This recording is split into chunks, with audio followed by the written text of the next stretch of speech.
Rhetorical Analysis, Queen Elizabeth, Part 3. This idea of unity is still there. Notice I have not written that down yet, so I'm going to just write it down up here, although it applies to most of the text. And this idea of the rainbows drawn by the children is a nice bit of imagery there. Children, of course, are an assurance of future generations, which is analogous to, hey, we're going to get through this, and we're also going to have the next generation of Britons grow up optimistically drawing rainbows. Across the Commonwealth and around the world, we have seen heartwarming stories of people coming together to help others. So this is not just a British phenomenon, but around the world as well. So that's a different kind of unification. That is that Britain's doing its part not just for Britain, but as part of the global effort. Be it through delivering food parcels and medicines, checking up on neighbors, or converting businesses to help the relief effort.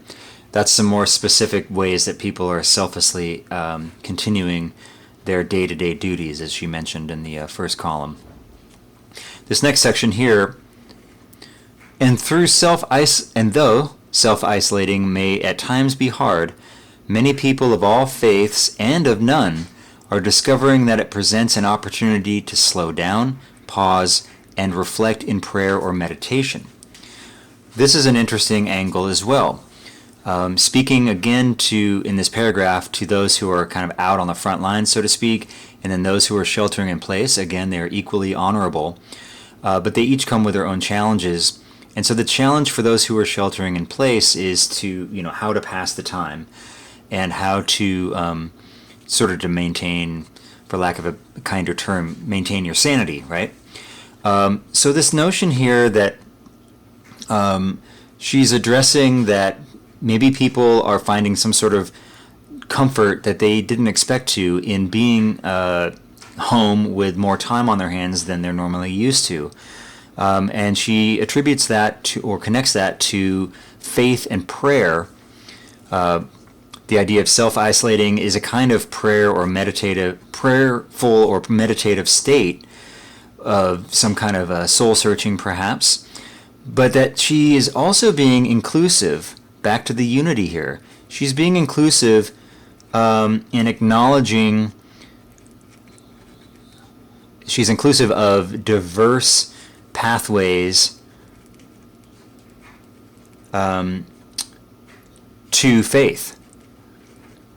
So she says people of all faiths, which is already inclusive to established religions, but also those who are those people who don't subscribe to a faith, who don't necessarily attend to a particular religion. Nonetheless, all of them are included in their diverse pathways to faith. And if faith is not the proper word, not spiritual enough, then certainly coping, the idea of coping with the crisis. So I highlight this particular section because she is addressing the unity there of how people are coping with their time and the diversities in which people can find some sort of spiritual contentment, meditative contentment in sort of sheltering in place. There was a time that would not have been worded so. This is much more diverse and inclusive than you would have seen in earlier times.